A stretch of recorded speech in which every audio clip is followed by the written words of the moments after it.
میرے نبی نے ایک سسٹم بنایا. اب مجھے مت دیو پیر صاحب پاک دو، مجھے تقریر کرنے دو، پیر صاحب کو نوٹ آئیں گے سب میری طرف. توجہ ہے نا. میرے نبی نے سسٹم بنایا، اگر مدینے میں کوئی بیوہ ہو، مدینے میں کوئی یتیم ہو، مدینے میں کوئی غریب و ضرورت مند ہو، کوئی نابینا ہو، اس کے گھر کوئی کام کرنے والا نہ ہو، تو صحابہ کو کھڑا کر دیا کہ تم ان کے گھر کام کرو، تم ان کے گھر کام کرو، تم ان کے گھر کام کرو. دین کی تبلیغ اس طرح کیا کرتے تھے. جب حضرت ابو بکر صدیق رضی اللہ تعالیٰ عنہ کا نمبر آیا تو ذرا سنو پیارے، جب نمبر آیا خلافت کا، امیر المؤمنین حضرت ابو بکر صدیق کی خلافت کا دور تھا. ایک چمڑے کی لسٹ بنی ہوئی تھی، تختی تھی اور اس پہ لکھا تھا.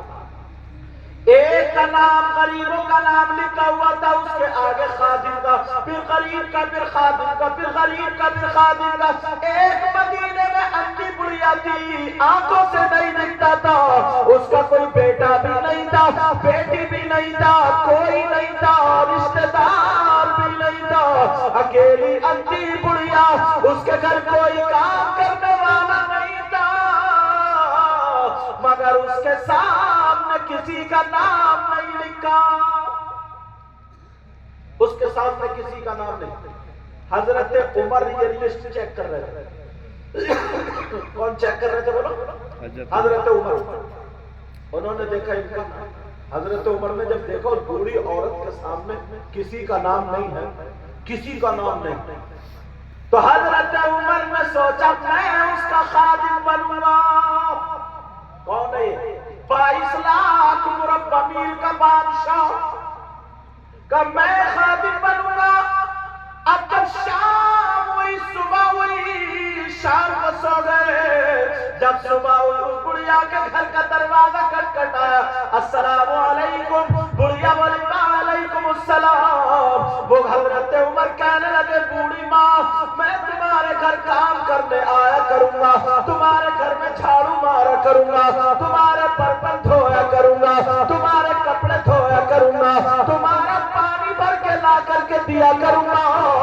جب اتنا کہا تو وہ بوڑھی عورت کہنے لگی تم کون ہو؟ کہا میرا نام عمر ہے. تو پھر کہا میں تم سے کام نہیں کرا سکتی. کہا بوڑھی ماں مجھ میں کمی کیا ہے؟ کہا کمی کوئی نہیں ہے، میرے گھر کوئی کام کرنے آتا ہے اور آج سے نہیں 1 سال ہو گیا جب سے ہی کام کر کے چلا جاتا ہے. کہا بوڑھی ماں. حضرت عمر کہنے لگے بوڑھی ماں ان کو ہٹا دو، مجھے رکھ لو. تو وہ کہنے لگی بیٹا نہیں رکھ سکتی. کہا کیوں نہیں رکھ سکتی؟ مجھ میں کمی کیا ہے؟ بوڑھی ماں بولی بہت بڑی کمی ہے. کہا کیا کمی ہے؟ بوڑھی ماں کہنے لگی سنو وہ آتا ہے 1 سال ہو گیا آتے ہوئے، اس نے ابھی تک اپنا نام تک نہیں بتایا.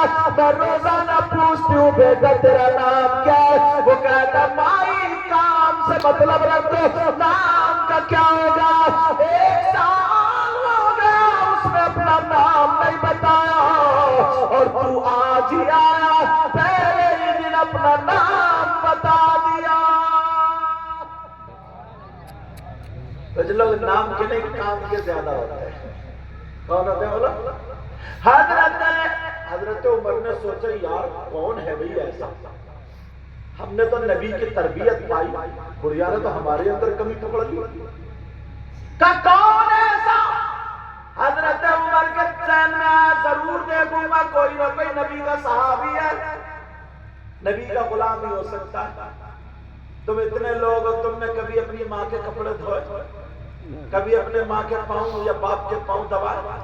نہیں. مجھ جیسا مولانا آ جائے تو میرے سامنے کاجو، بادام، کشمش، چھوارے، کھجورے، میٹھا، کھٹا، بریانی، قورمہ، ساری چیزیں، اور اماں ابا تڑپ رہے، ایک ٹائم کھانے کو نہیں پوچھتا.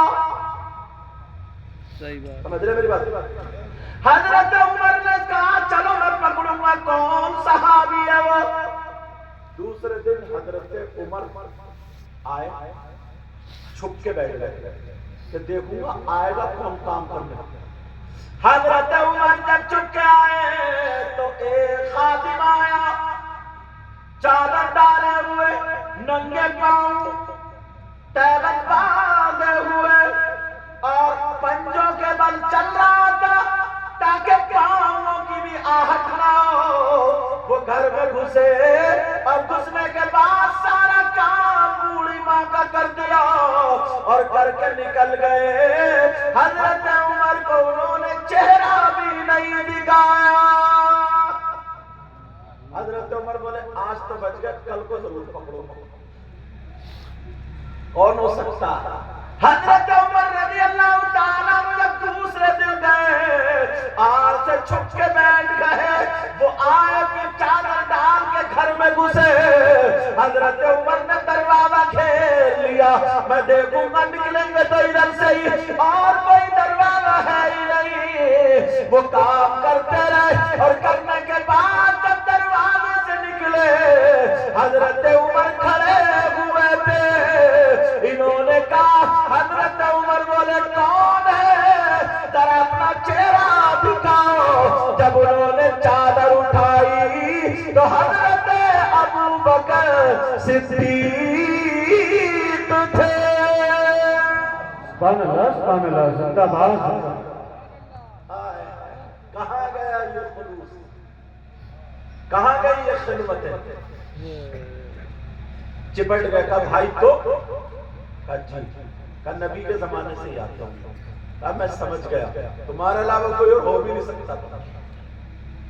اسی لیے تو جب نبی موجود تھے مصلی پہ آگے بڑھانے کے نمبر آیا تو بڑے بڑے صحابہ تھے, مگر ابو بکر صدیق سے کہا